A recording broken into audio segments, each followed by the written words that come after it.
سلام تنهبلي كما يتصنحوا تخطاتلتنا كاب تلفزيون تግራይ ንሳዓዚ ዝተሰናዱ ብርክት ዝበሉ ዛዕባታ ስፖርት ሒዛ ቀሪባ ኣለኹን ምክትታልኩም ኣቀዲመ ያደም ተስፋ ዝጎን ይቀኒየለይ ጋንታ ፖሊስ ትግራይ ዋልታ ተዓዋቲት ምድብ ዋንጫ መሰብ 2018 ዓመተ ምህረት ኮይና ኣላ ኣብቲ መድረኽ ውድድር ብሉጻት ተካት ስፖርተኛታት ዝተረኸቡሉ ከም ዝነበረ ድማ ተገሊጸሎም ብርሃነ በየነ ተኸታቲሉ ሰብ ዜና ሰናዲልና ኣሎ إسان 4 غانتات قدماي ديفيجن استاتفالو ውድድር ዋንጫ መሰቦ ሰዛዘመ ኮይኑ ምድብ بعوت غانتا ፖሊስ ትግራይ ዋልታን ተዛዘም እዚ መርሃ ግብሪ ስፖርተኛታት ኣሞን ካሜራ ኣይብተወሰኺ ቀጻልን ዝግበሩ ውድድራት ተስፋ ክሕድሩን ዝሐሸ ምድላው ክገብሩን ከም ዝሐገዞም ስፖርተኛታት ይዛረቡ ያ መስዓብ ቤት ተጫዋቲና ዘዋንጫ ዘሳኺና መስዓብ ቤት ሰልጠንቲና ዋንጫ ወሲድና ኔና ያው ዓዊ ልምዲ ወሲድናና ብዙሕ ልምዲ ሆምናዮ ካሁም ዝቅጽለ ደስ ዕድልና ረኺና ካው ልተረፈ ለሐሪፊ ኩሉ ባይዞይ ንዝጋንታ ለብጣም ጠቃሚዩ ንቀጻለ በጣም ዓዊ ተስፋ ይኔና ብዙሕት እንዲ ሙስሊም ድለለዎም ተጫዋች እዮም ነይሮም ምሳና ካውን ብዙሕ ትምርቲ ወሲድናለ ወለለ ሻምፒዮን መዃናለ በጣም ደስይልኒ መራሒ ዕውቲ ጋንታ ምድብ ፖሊስ ትግራይ ዋልታ ዝኾነ ኮማንደር ገብሩ ካሕሳይ ብወገኑ እቲ ውድድር መናእሰይን ሰገናትን ናብ ስፖርት ክመጹን ክሳተፉን ከም ዘኽኣሎም ብምሕባር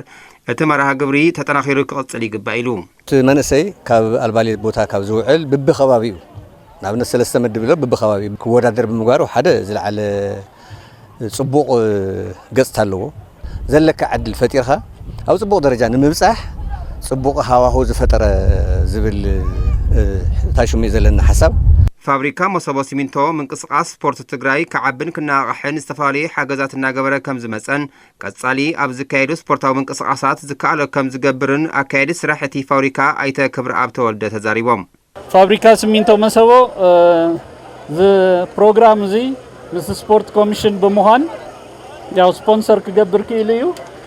በቀጻልነት እውን ከምዚኦም ዓይነት ስፖርት ምንቅስቃሳት ትግራይ ክምዕብል ናብ ዝለዓለ ብራኸ ክበጽሕ ብስፖርት እውን ትግራይ ንባዕላ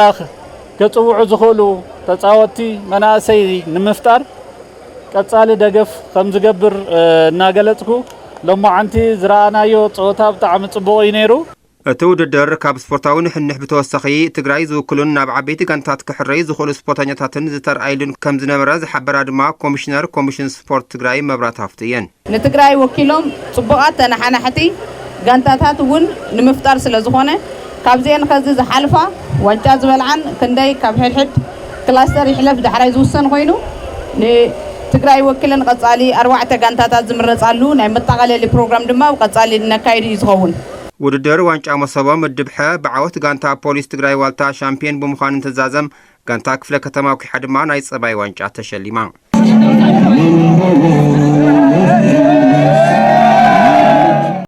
ተመልከትና ዜናታትና ዛዜምና ምስተረፉ ምድላዋት ሰናይ ግዜ